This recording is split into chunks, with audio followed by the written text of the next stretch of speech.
Fantastic Beasts and Where to Find Them is directed by David Yates, and it's set many, many years before the first Harry Potter and the Sorcerer's Stone came out. So, but of course, it is set in the Harry Potter universe.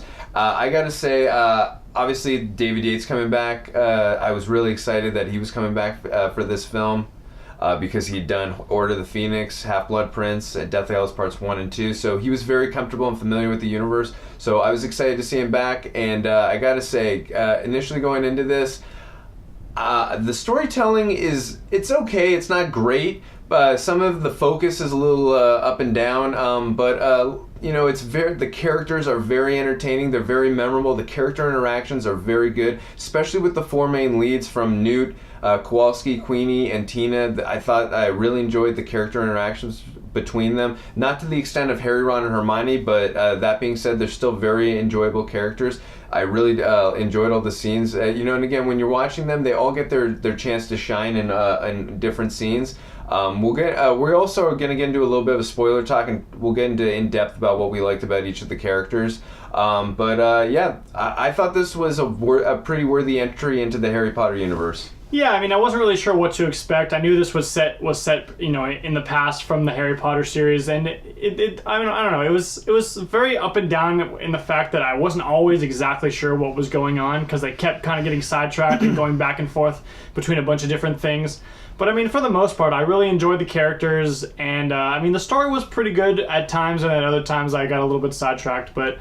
The one thing that I really did like in this movie was all the beasts and the animals that they show. They did a good job making all those sort of like their own characters because they all had personality and they definitely were fun to watch. And there was a lot of kind of funny moments with a lot of them too. So I thought that was a good part of this movie. Yeah, and getting into the beast, I thought the CGI with the beast too and how they interacted inside of the briefcase. I just thought it was it was just so cool seeing how immersive and how beautiful this world is in this briefcase. And again, all the beasts, the CGI is very good. Really well done. Yeah, there was none of them where I'm like, that does not look convincing to me at all. I mean, you obviously knew all these characters and beasts were all CGI, but they didn't look like, It still made you feel like it was real, it was organic going on. It didn't make you, it didn't take you out of it, which is what I enjoyed. Exactly. So, and now also too, I gotta say the action in this film, it is pretty good.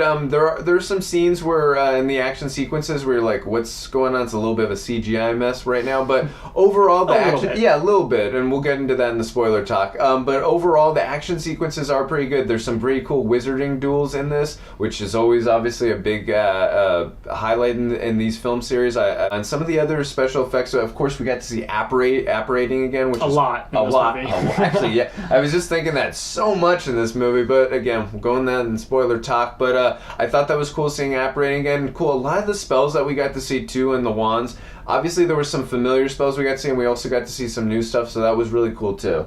Yeah, they definitely, you didn't have to see all the Harry Potter movies or read the books before this, but there's definitely a lot of terminology, and it made a lot of reference to things that you would know if you had, were a fan of the Harry Potter series. So this movie does stand on its own, but they also paid nice homage to all, the rest of this universe that this movie takes place in. Especially at the very beginning. Totally, yeah. And speaking of that, we got to talk about the music in this film by James Newton Howard. Now, I'm a big fan of James Newton Howard. He helped compose with Hans Zimmer the first two Christopher Nolan Batman films, Batman Begins and Dark Knight. So I've been a big fan of his for a while.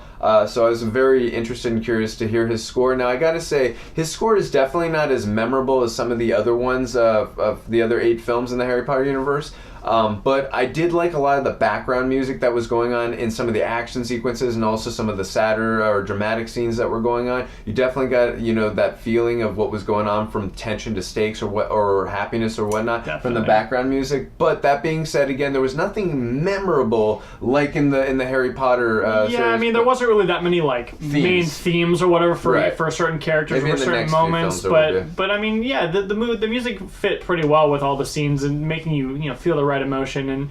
And not exactly the most memorable score, but it definitely was pretty good. And I like the music a lot at the beginning too, kind of when they were showing a bunch of newspaper clippings, sort of telling you a little bit of exposition about what's going on in this world. But I mean, overall, pretty solid score. All right, so now we're going to get into our spoiler talk. If you have not seen this movie and you do not want to be spoiled, click right here and you will be taken to the very end of this film this film review where you can hear our final thoughts. I gotta say, one of the obviously the main biggest spoil and twist and turn that we got was that Graves really is Grindelwald, and also too that it's Johnny Depp. I mean, we knew that Johnny Depp was Grindelwald because it was kind of announced a couple weeks ago, but just to see that reveal of when Newt does the spell on Graves and on Colin Farrell, and then it turns out it's really Johnny Depp, it's Grindelwald. I thought that was a really cool reveal. Yeah, I wasn't expecting that. Yeah, no, definitely. I figured. I mean, again, we saw Grindelwald at the beginning of the film. It kind of had a feeling a little bit of The Hobbit, the very first one, where you see Smaug at the beginning and Smaug at the end. Mm-hmm. But that being said, I thought that was a really cool twist turn at the end, and because like you, I didn't really see that coming. I did expect to see Grindelwald, maybe Johnny Depp, for a baby little cameo appearance. I just didn't expect it that way. So I really thought that was cool how they caught me off guard and did that. So that was really interesting, cool to see. Yeah, I like that a lot. One thing I want to talk about is the character of Credence. There was another reveal that he really Ezra was Miller. Ezra Miller is the... Barry Allen. Yes, he's Flash. But he is kind of the main sort of villain thing that they're trying to catch, basically, which for me was a little bit unclear, like most of the movie. Like, for the moment that I saw Ezra Miller's character, I knew that something was going on with him, but then they sort of steer you away from that, and then they bring you back and forth a few times. He definitely did a really good job of playing a really creepy and like weird character, but I wasn't completely even sure like what was going on with him. Sometimes. Yeah, his performance is fine. I'm a big fan of Ezra Miller. His performance is fine, but the character and the way it was written, it's some parts was a little confusing. Other parts you were meant to feel very sympathetic because he's being beaten by his adoptive mom, right? If you I think it's his actual mom, but she adopts other people, but she hates him the most. I don't know. Okay. Like we said, unclear. It's a little unclear. Either way, she beats him, so again, you're meant to feel very sympathetic, and he's called a freak by that politician guy. Mm-hmm. I mean, he's just treated like a piece of crap, and it's just, you feel terrible for this guy. So, I mean, when he's doing harm to, like, the politician, like, again, because of how sympathetic you feel towards the character, you know, they do a good job. Like, I'm not saying that the politician deserved it, but he was clearly a jerk. Mm-hmm. But again, I like how they made you feel sympathetic. It was just, instead of wasting time and twisting and turning, hey, is it the girl, hey, is it here? I just would have liked a little more character depth into what was going on, because for me, with a villain in films,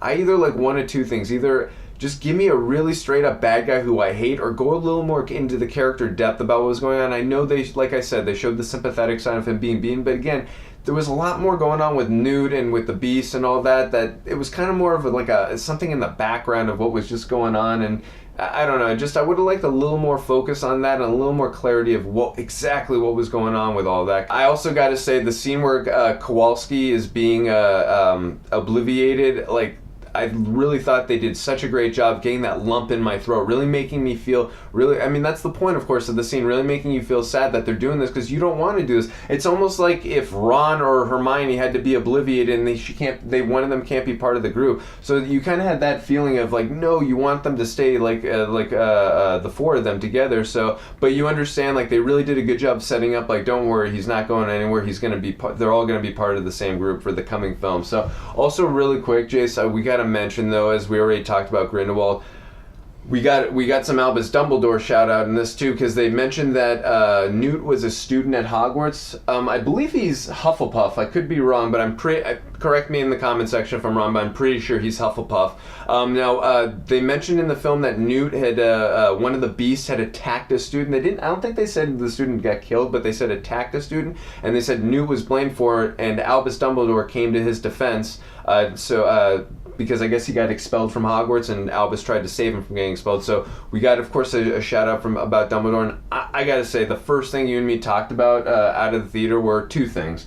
One, who are they going to cast as Albus Dumbledore? And two, I can't wait to see that battle between Albus and Grindelwald. Because we're not going to... This is spoiler talk, but we don't want to go too crazy spoiler of what happens, because you and me already know what happens in that battle. So I'm really hoping that they do it right, because if you know me, you know the rant I went on in Deathly Hallows Part 1, that they better get this one right. It's going to be really interesting to see who they cast as Dumbledore, because, the two performances of the two actors who played Dumbledore in the past, Richard Harris and Mike Gambon, I really loved them both. So it's maybe they should just use Michael Gambon again and give him the Robert Downey Jr. treatment like in Civil War, where they make him look 17. And Michael Douglas in Ant-Man, right? True. Yeah. No, I mean, Dumbledore is supposed to be like 150 in the Harry Potter universe, so I'm sure they can make him look, 90? That's not a bad idea. I actually wouldn't mind them doing that because, again, it's going to be hard to find an actor who catches that feeling of Richard Harris and Michael Gambon, even though this is the younger version. They actually did kind of do that, not to the effect, like you said, of Robert Downey Jr. and Michael Douglas and Ant-Man and Captain America Civil War, but they did make Michael Gambon look younger convincingly in Half-Blood Prince. So, if they can do something like that with a little portion of what you suggested, I wouldn't mind them just get Michael Gambon back because I'm already so used to him as Dumbledore. So that'd be cool. Even if they cast somebody else, I'm sure I'll be fine with that too. But I just want if they do cast someone new, I'm not saying copy Richard Harris or Michael Gambon, but make me feel like you're Dumbledore. Well, obviously, I'm sure J.K. Rowling's going to have say in who's played Dumbledore. So no matter who it is, I'm sure they'll get somebody pretty good. All right, final thoughts. Like I said, the story was a little bit up and down. At times it was very intriguing. At other times it did lose a little bit of focus.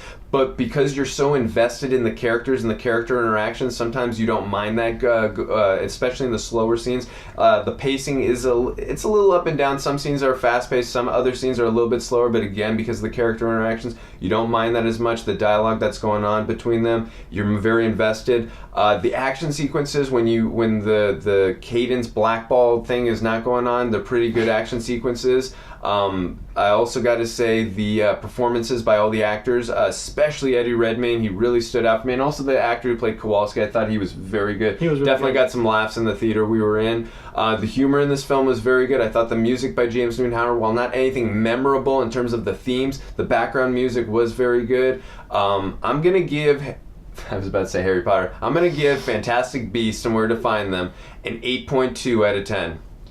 Yeah, I definitely liked this movie. It was very enjoyable, very entertaining. The story was really up and down and, not very focused, but the characters were really good. All the beasts were really good. It was a pretty funny movie, too. A lot of, not just jokes, but even just moments with the beasts kind of doing little things and, just making the movie very fun and entertaining, very, very easy to watch for kids and adults.